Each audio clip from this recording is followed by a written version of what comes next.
So I am mostly a self-employed person. I enjoy it. I don't mind the admin tasks related to running a business, and I get a lot of autonomy with it. But it is nice to be able to just have extra income and to be able to prove to letting agents really quickly that I know I'm going to be making money. As a result, I tend to apply for employed jobs on occasion. For a mix of reasons, I tend to apply to mainly part-time jobs. So when I was searching for part-time digital marketing work, I ended up on this vacancy for BBC content producer. It's based at the Media City office, and it is with the Children's Apps and Games department. It was only 2 days a week, one in the office and one working from home, which is always good. And it was kind of a middle manager level, and it turned out to be a job share because the person who actually has the job was on maternity leave and coming back in a part-time basis as well. That was why the contract was only 3 months long. Part-time positions at the BBC are really rare, so I was quite interested when I saw that come across my screen. I've never really been that person who is like, oh my god, the BBC, it's amazing. I would absolutely love to work there, you know, for like the name drop factor. Although I do like the idea that I will be working at a place that doesn't say they really want help with something and then they're annoyed when you try and do it the proper way because they've never had a marketing person before. So I thought I'd share my experience on a step-by-step basis of how I applied to the BBC. There wasn't a lot of information about it while I was going through the process. There's loads of patchy bits and a lot of Reddit posts of people asking questions about very specific circumstances, but there's nothing that really goes through the timeline of the whole application process. So you can see that I applied to the position on September 18th. I did that by going onto the BBC jobs portal. So that is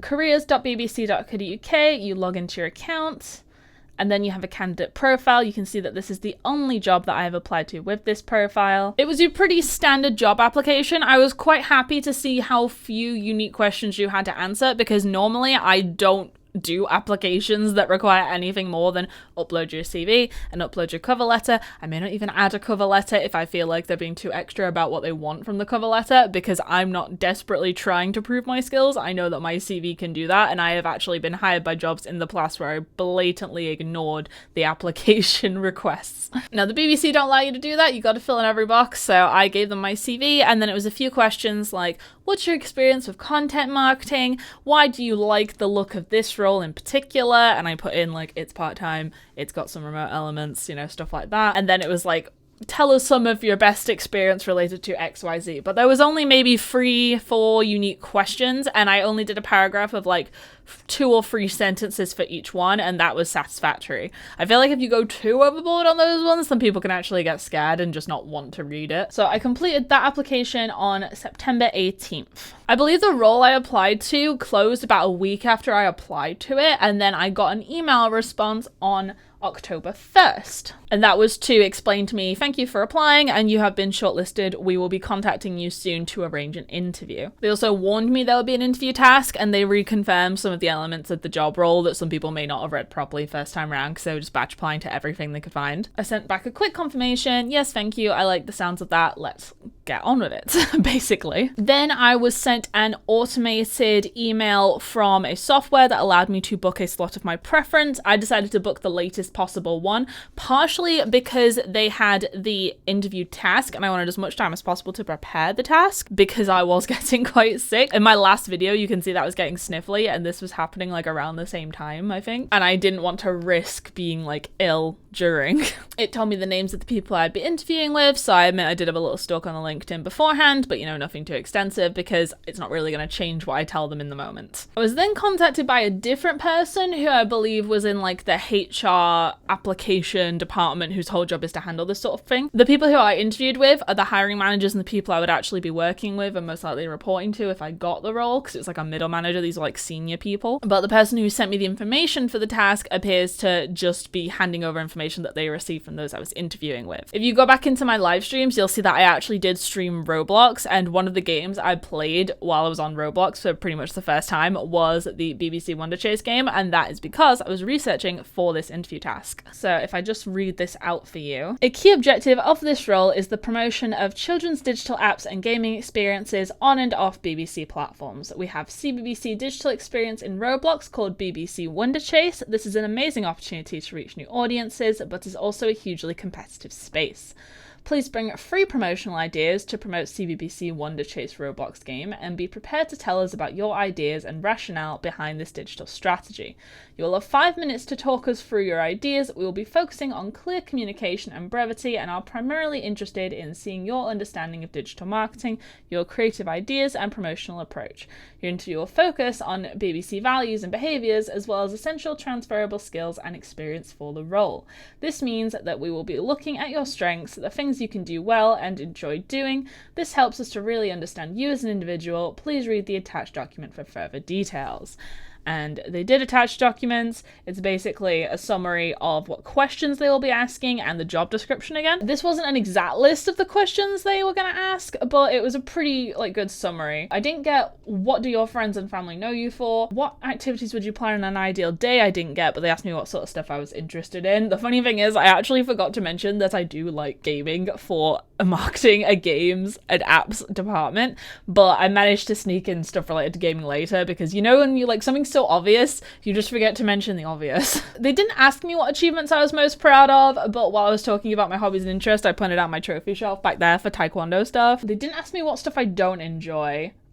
They didn't tell me why I think anything is in relation to that. They did ask me, because it's not only a content role, I liked it because it's content production, but it wasn't only content, it's managing a team, and I would be sharing responsibility of managing a team. So they were asking stuff like, how would you slot in? What's your management style? How would you handle the job share elements? So I was talking about stuff like, I'm sure that you have, we would talk with the person who is currently in the role, and I'd be sharing it with, talk about a standard handover procedure. You wouldn't just be dumping stuff on desk. You probably have something internal like Trello to deal with. And they would ask me how I would handle feedbacking to a team member who did something that was basically less than acceptable standard. They asked me about times I did that in the past, and they seemed to really like that my response was more, you don't tell them what they did wrong and then leave them to try it again. You tell them what were the positives, what were the negatives, what they need to improve on, and then I would sit with them and do it with them immediately after so I can see their thinking process and see how they would do it when left alone in the future, especially because if they already got something wrong one time, we've probably thrown off the schedule a little bit, so we need to make sure it's done correctly this time while teaching them the preferred standard. And then there's a lot of stuff about BBC values and talking about we want creativity, we want trust, we want quality, and they talked a bit about that, but there wasn't really any question related to it other than how would you handle working with people from different backgrounds, was how I think it was phrased. And the thing is, I'm used to being the weirdo in the office. So when they tell you, how do you work with other people? They're probably talking about are you a racist? Are you a sexist? Are you going to get us sued? Stuff like that. But I'm normally, when I think of the other people, it's I think I said to them, my response to this is probably going to be stereotypical, but this is the essence of the question, which is a bit meta, but When I think of the other people, it's the cliched old white dude boomer in the office, and I think one of the dudes I told you, he might have been Gen X, I don't think he was boomer, he wasn't old enough to be a boomer, but there was a woman who was mainly leading the interview, and then a guy who was supplementary, he was also there, because he's only sometimes involved in the team that I'd be with, apparently, and he was he looked like the stereotype, so I didn't really know how to phrase that. It's kind of awkward at first, but I just sort of powered through it because you answer the question, you got a limited amount of time. I think the interview lasted an hour though, and I basically said I'm used to being the person who translates technical jargon, explaining the procedure. I've worked with a bunch of web developers before, and although I am not someone who codes myself, I've worked with web developers, I understand the jargon, and pretty much the only thing I consider myself ignorant on is the actual execution of the task. I would have to leave that to the professional developers on that front. And then going away to a CEO or a board or people who approve the budgets and go, this is what it is, this is why it's valuable, this is what's going to happen if you don't do it, and leave them to it. And normally I have to get deliverables from those people because they're the decision makers and they need to understand what they're making their decision based off of. And normally they don't understand anyway in the end, but they get close enough that it's able to make a comprehensible plan off of. Because, if these people could understand your job as well as you do, why would they hire you in the first place? Maybe it's to save time, but usually it's not. You see what I mean about forgetting really important default things? The most important thing from that answer was I basically said that I operate on a meritocratic basis. So it doesn't necessarily matter to me what any element of the person I'm talking to is. If I know what they're talking about, then I trust their opinion and I trust them to work off of their opinion. That was basically what I said. So now I'm going to show you what I actually delivered for the task. I ended up going with something that I knew would be a risk, and I'll tell you how it turned out later. But because they said you have 5 minutes to present it, I know that I talk a lot and I can sometimes get carried away on my own train of thought, and that's because I am pretty confident I've got ADHD. It's undiagnosed, but we're working on that. And I was like, I don't want to risk going over the time limit, and I want to make sure I cover all my important points and don't forget anything that would actually be a really good idea and would be like a key selling point in my interview, because, you know, if they give you a task, the task is like the main thing, really. The rest of it is just to make sure that you're not an asshole. So I decided to record mine in video format, so I was making sure I was under the time limit and I stayed on topic. Now, I talk really fast anyway, but a lot of people see that as me being frantic and stressed, but it's literally probably just the ADHD. In fact, if I'm talking slow and really like at a pace that most people would consider normal, then I'm either really stressed, really don't want to be involved in the conversation, or really exhausted, which as someone with multiple chronic fatigue type conditions, that's possible too. And then when I finished my video, I think it ended up being like 5 minutes, 12 seconds or so. I like 5 minutes and a little bit.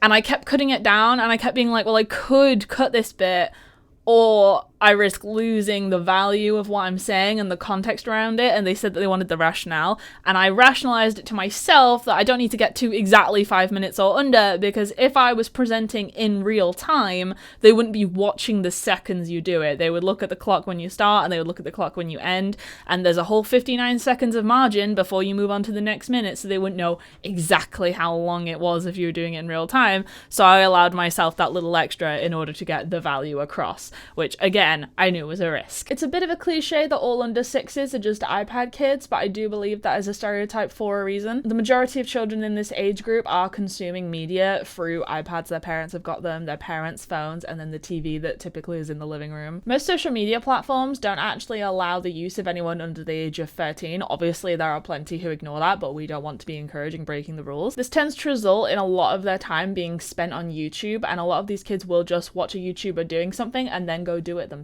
Most likely so prominent because YouTube is one of the few social media platforms that have a kid-specific version. Now, the official Roblox YouTube channel has over 5.6 million subscribers, but there are also plenty of creators uploading their own Roblox content every single day. Flamingo is almost indisputably the most popular Roblox channel on YouTube, but they are definitely not kid-friendly. I proposed we'd source an age-appropriate Roblox YouTuber to sit down and play Wonder Chase with some of the talent that is featured in the game. The focus would be on messing around, having fun, cracking jokes, and then also showing off the game's functionality while finding the stickers focused on the talent who is joining the YouTuber. My typical organic content repurposing workflow will begin with a long-form video, which can then be repurposed into a long-form blog post to go on the brand's website, optimize it for SEO. This will then be segmented down to share as smaller clips, stills, and text-based content, which can be shared across the platform's social media for more top-of-the-funnel content marketing, and then sending it out via email as well. The BBC specifically benefits from its own broadcasting platform, so I'd actually suggest the first stage of this to be sharing the content on the CBeebies TV channel and iPlayer. We could possibly interview the guest YouTuber on BBC Radio, but I would mainly try and get the content creator to focus on plugging the content they made with us on their own existing channels for a dose of influencer marketing. It's quite typical for content of this nature to have a cross-pollination effect, so we'd like to benefit from their existing audience. Now, I'm not really a fan of PPC marketing because I would rather not have to pay to get people to see what you've created, but if I were pressed, then I would say sticking with YouTube for ads on this would be appropriate. Just a short funny snippet with the two talents on screen with a big logo of CBeebies up in the corner. We won't be promoting Roblox itself, just the long form video content, because YouTube Kids doesn't allow ads that have clickable links, so you need to have the logo ident to make sure people can find the long form piece, and they aren't allowed to promote online communities. We could still have the ad if we included these things, but it would be restricted away from YouTube Kids when we are focusing on the kids audience themselves. My concept for the older older children to teenagers would be getting a group of 13 to 14-year-olds together and sitting down with a professional games developer to learn how to build a game in Roblox Studio, with BBC Wonder Chase as the example. It has potential to become a short serial, as we could lean into the idea of how young people have generated income using Roblox over the past few years. I'd say it weighs heavily into the BBC's values of educating while also entertaining. This could possibly be a way of building a relationship with Roblox specifically, as well as it can plug their opportunities like the Youth Accelerator program. This content could follow a similar distribution funnel, except instead of showing on CBeebies, we could show it on CBBC to an older audience. It might also be fun to create a CBBC channel ident using the unique Roblox style. We could also add to this educational perspective by adding follow-along tutorials and quizzes to BBC Bite Size. Social media outside of YouTube will become more prominent in this strategy now, because children of these audience can actually use these platforms. Most content should be optimized for TikTok and Instagram when focusing on the age ranges of the audience. If we were to target gamers specifically, we would then focus on Twitch and Discord. Since I don't believe CBBC uses those platforms specifically to market itself, it might be worth making some Wonder Chase themed GIFs and emojis, which could probably be repurposed from the existing stickers. They could be shared on Discord servers like Newscast. Marketing to children will always be marketing to parents, because they're the ones who are actually the gatekeepers of media in the household. But then if you're to Google BBC Roblox, one of the first thing that comes up is Roblox, the children's game with a sex problem, written by the BBC on our own blog. And another one titled I was asked for naked photos after making friends on Roblox, mixed in amongst our Wonder Chase promotional material. Now these articles do link out to Roblox content that talks about how parents can protect young gamers in the household, but the BBC narrative seems to largely be Roblox bad, but use our Roblox stuff. Obviously we can't control necessarily what Google chooses to prioritize in the rankings. Being an unbiased news provider, I would not say to no index those pages, but we can counteract it by releasing some more updated parent-focused content on the game. Ideally, we'd start with an interview on BBC News where the reporter talks with a Roblox representative about the recent measures they've taken to remove explicit content from the games. We'd only mention Wonder Chase at the end as an example of a family-friendly game produced by a known trusted brand as opposed to an anonymous game developer. We'd start by distributing this across the BBC News distribution channels, both controlled by BBC, and in my content repurposing funnel I've previously mentioned. Roblox mysteriously discontinued their consumer blog in 2021. They do still have a corporate blog that we may be able to ask them to link out to our content on, but it's probably more realistic that they'd agree to share it on their social medias like their Facebook, Instagram, TikTok stories, and their Twitter X profile. But Roblox rarely promotes games that don't come out of their own in-house programs right now, so it may take a bit of discussion. So we finished the interview. I asked them some questions I had, which I can't remember a lot of them right now because, you know, it was like just to do with working style. I think they said that they provide a laptop, they don't provide any of equipment that you'd have to get in the office, but you know, it's a media company. I'm presuming they would have quite high standard of stuff. I've done a few tours around there sometime. One time I went in there to do a group market research survey, and it was about like sport, and we got a little tour at the end where we went and saw Match of the Day, saw the studio. They have stuff, but the main question I asked at the end is, what are the next steps? As you know, you always do. And they said, oh, we're likely to get back to you in about a week, but they were very like non-committed on that because, you know, big companies can have bureaucracy and it can get a bit convoluted and people need to give feedback. And also if they need the opinion of the person who's job sharing and they miss their day, well, that's the day that they need to wait for them to get back. So I got my result on the 5th of November and I ended up not getting the job, which I already reconciled it in my mind long before I even opened the email, because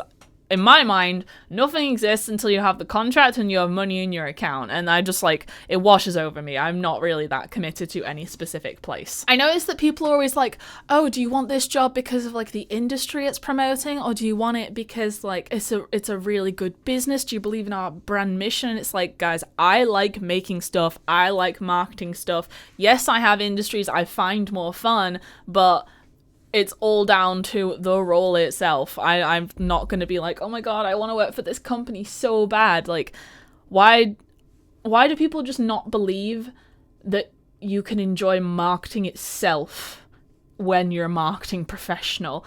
And I assure you, it's a very transferable role. I think I said this in the interview. I said it doesn't matter what industry it is, what sector it is. It doesn't matter if it's an area you think you know. Like, I've worked with martial arts masters before who need to like promote their club.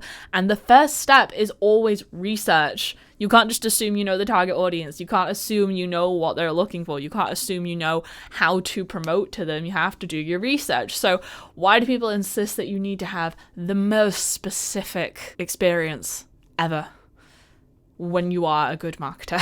Conversely though, this is why I liked the idea of this position, because it was 3 months in games marketing, and a little beforehand I had like not been shortlisted for 170 grand games marketing content creator position with fully remote company, and I was kind of gutted about that. And the reason being that people in games marketing believe that you must have promoted a game before in order to get into games marketing, and the games sector right now is kind of imploding anyway, so it's kind of hard to find a good one.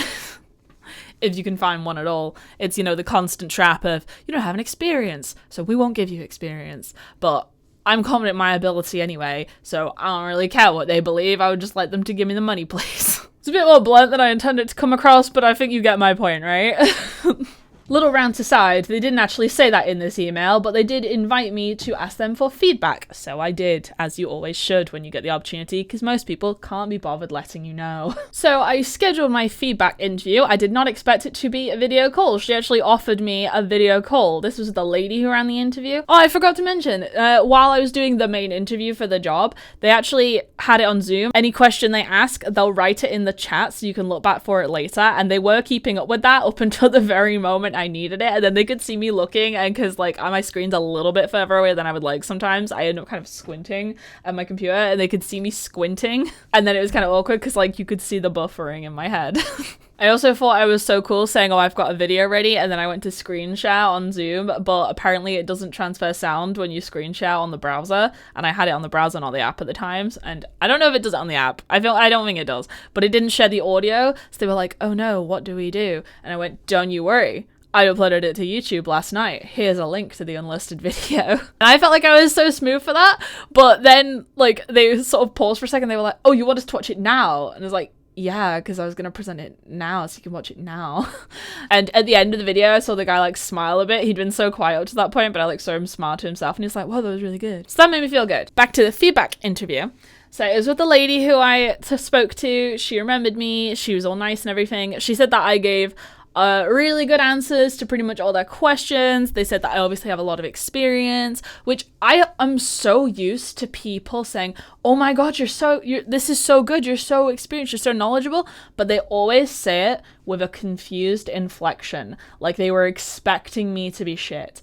And I don't know what kind of outward appearance I express. I don't believe I've experienced a lot of sexism in my career, like obviously a tiny bit, like people comparing me to like their wife, their girlfriend, their daughter, just because like, oh, I have a woman in my life, you must be like that woman in my life. And it sort of devalues me. It's like, I'm not here because I'm a woman in your life, I'm here because I'm a professional. I would argue I've had a lot more ageism because I started doing this when I was 14 and I never stopped. I might have upskilled, I got distracted for a little bit, and then I wasn't very consistent with uploading my own content. I would focus more on my education or more on my client stuff, but I am incredibly experienced in my field, and I am exhausted constantly having to prove that up front every single time. Plus I have a personality that might be the ADHD, might be the fact that I have a youthful appearance, might be the fact that I'm not shy and I'm quite confident and I have no problem sharing my opinion because of social constructs of like perceived power dynamics. I just don't believe in it. And people think I don't understand it, which is why a lot of people think I'm autistic, which I don't believe I am, or I don't care if I am, because they think I don't understand all these things. I just don't care. And I value actually communicating and speaking your mind as opposed to relying on insinuation. I can be a sarcastic fuck if you want. I can imply stuff. I think it wastes time. But most people like to infer things about me that I am not projecting out into the world. So when they find out that I'm actually really good at what I do, they go, oh my god, that's so cool. One time I handed my business card to a guy at a networking event after telling him what I do, and he goes, oh yeah, I'd love to talk to you about, looks down at it. Oh my god, that's so great. Like, dude, what were you expecting to see? I know there's a lot of wannabes in the industry, but what were you expecting to see? Little tirade there. But yeah, so she basically said to me, oh my god, you did so great, you got loads of experience, you're obviously very like knowledgeable in stuff like content, SEO, UX, all this sort of production creative stuff we were talking about. And she said that I had the technical knowledge to back it up, what I was talking about, so I could execute these strategies I had. And she said that she loved my ideas from my pitch video, but the main qualm they had was the fact I delivered it in video format. And she basically said to me, it felt like you were rushing, it felt like you weren't able to keep your ideas concise and compressed. And I don't think that was due to the fact I went a few seconds over. I think that was due to the pacing of my speech. And she mentioned that I had a lot of jump cuts. And it's like, those jump cuts weren't cause I was like too slow at talking and like I wasn't trying to push every second full of information. Those were because I went on different points and different tangents, and I cut out the irrelevant stuff, and because my speech naturally has very few breath breaks, it just comes across very jumpy sometimes. It happens in my own videos too. Like, I didn't do the cleanest edit in the world because this was an unpaid task, and I have been paid for interview tasks before. I intend to be paid for interview tasks most times I do interview tasks, especially of this depth that required research and knowledge. But although I don't believe in the big hype of, oh my god, it's the BBC, you pick and choose which ones you're willing to accommodate based off the prestige you may get later for the fact you worked with this organization. It's like, it's not my beliefs, I'm leveraging other people's beliefs. So it was sort of that pros and cons. Basically, I said to her, I totally understand why it came across that way. What it actually was, it was more like a way of me accounting for the fact that I believe I have ADHD. And you could see behind her eyes that it was kind of like an oh shit moment, because I think that was a large decision-making factor in their discussion. I don't know what conversations they had away from me, but I feel like that was a really big point on why I wasn't the choice. I have no idea if I was in second place, she didn't say, but I didn't get picked, and I could see in her eyes, like, that was a big part of why. It was the main thing she said to me. She was, like, really hesitant in her response after I said that it was basically a way of preventing myself from going off topic. She said, oh, well, we have a section for accommodation. She, like, wanted to make sure I'd seen the reasonable accommodations section on the application, and I said to her, I said, yes, I did see it, but I have a lot of experience with the fact that I can say to someone I have a condition, and ADHD isn't my main thing.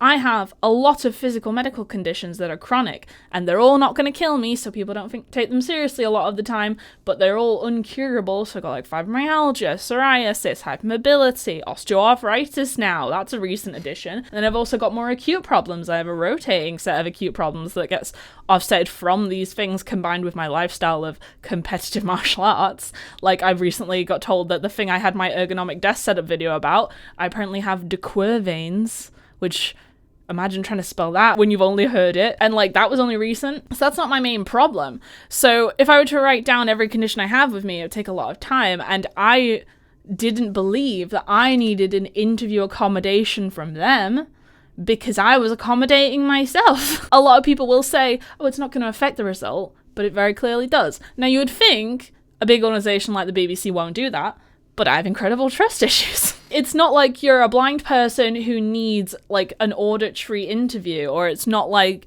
you're a mute person who needs to be able to type your interview responses. It's not that sort of accommodation. I had accommodated myself in the process. I just didn't tell them about it up front, and that apparently made them see me as less competent. Which brings up the point of, I don't really want to be seen as incompetent, but it's okay because of XYZ reason. This would, like, some people would tell me that I'm like being biased against myself now, but I just genuinely, I want to be seen as good, not good for a person with a condition, not good for a girl, not good for a young person. I'm just good, and I am, and I know that.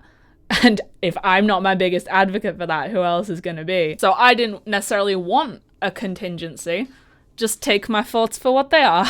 And then after that, she was obviously very awkward feeling, and I don't know if it would have changed their decision if they knew why I was doing it in video format. I also like the idea that because I might have been the last person they saw, but maybe someone booked a later interview than me. Maybe they needed some time to sit and pen the decision, and I wanted it to be fresh in their minds. So I like the idea that they had a link they could go back to and rewatch it if they wanted to compare like people's proposal ideas. So I thought it was like advantageous because it showed how prepared I was. But after that, she was clearly feeling a bit awkward, and then she went down the rest of her notes and she was like, no, you did that really good. We liked how you approached the job share question. We liked how you approached like the team leader stuff. And then apparently the only other thing that they really had as a negative against me was like a kind of vague, you're obviously very experienced, but this other person has a lot more experience managing multiple stakeholders in a decision making, and it seems like you're used to like taking on clients and it's like a one-to-one thing. So I responded to her, I pushed back again, not that she was wrong. I said to her, the majority of what we talked about was about my one-on-one clientele because it felt like the most relevant in the moment. It's what came to mind at the moment. But in some of my more employed roles, I have had to manage multiple stakeholders. There's like the CEO who needs to make the decision. There's the finance person who says that we don't necessarily need that bit of technology. And then there's me saying, well, for the technical reasons, mechanically speaking, if you want this result, we have to do this. And then there's also the creative mind, who is usually me, but sometimes it's not me. And then talking to like the devy tech people who might not be considered most socially adept. And I said to her, maybe I didn't say it in this like massive detailed way, but the decision was already made, so I didn't really need to. But I said to her, I agree that we mostly talked about that sort of stuff. I do have experience working with multiple stakeholders. I can't comment on if the person you picked has more. Maybe they do, but I believe that I have that ability. And she seemed like she like took that, and I don't know if that would have been a major decision changer like I believe the video would have been, but I could see it like going in her mind, like, because you know, a first impression is a first impression. Technically your first impression is a CV in this situation, but the interview is the first like real conversation you're having with someone. Everyone knows that you have probation periods for a reason. They wouldn't really have a probation period with this because it was a 3-month contract. It did have the opportunity to extend, so the contract itself was almost like a probation period, but people know that you can't get the full picture off a first discussion. So maybe it would have changed things if I had approached XYZ, but I still believe that I was an option. And then obviously we moved on to any questions I may still want to ask. And I basically said to her, is there anything that you might feel more appropriate for me in the future? Because, you know, it's still like a good organization to work with. They have a lot of benefits. They have a lot of value in a position, even if it wasn't the one I had applied to. And she said, there's nothing coming up right now. There's nothing that's not on the jobs board. Keep an eye out. She advised me to like look for the notification emails, which I'm already signed up to anyway because I have like a million of those because I never turn them off. And she said, there's nothing there, but based off what we said, maybe instead of a content producer role, maybe you should look out for assistant content producer roles. She actually told me they were in the same pay band. So if they are in the same pay band, I question why you would have the person with more responsibility being in the same pay band, but that's not my decision to make. And you know what? I don't necessarily care. I'm not in love with the idea of managing a team. I feel like I'm very good at managing teams. I've had to do it before. I imagine I'll do it again, but I like making stuff more than anything, so I don't necessarily care if I have to report to someone or not. So I'll probably keep an eye out for assistant content producer roles there. She said there were ones in other departments that are more likely to be turning up in the future, and I'll just keep an eye on it. And she asked me if this was my first BBC interview process, which I said yes it was.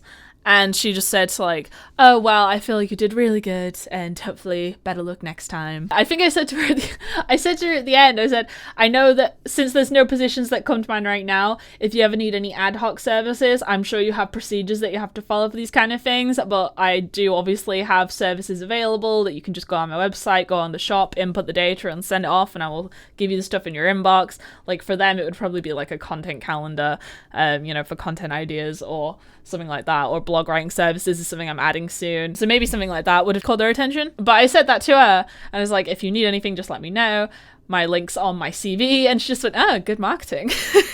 So that was quite nice. We finished the conversation. I told her to say hi to the guy who interviewed me as well, and she laughed a bit. And, genuinely, I just think it was a very nice interaction. It was really lovely people. I did the generic, send LinkedIn requests thing, but I don't necessarily expect people to do that. I hate LinkedIn. I'm probably going to stream soon where I actually update my LinkedIn because I haven't touched it since I was first job hunting out of college, and I had no experience then. So it doesn't necessarily scream, I know what I'm doing. So I might stream that soon. If anyone has any questions they would like to ask me, please say so in the comments below. If you clicked on this video, you most likely enjoyed the thumbnail, and I have a thumbnail design service that you can get on my shop for a lot cheaper than if we did like a custom quoted service. You can find the link for that in the description below. Make sure you subscribe and have a nice day.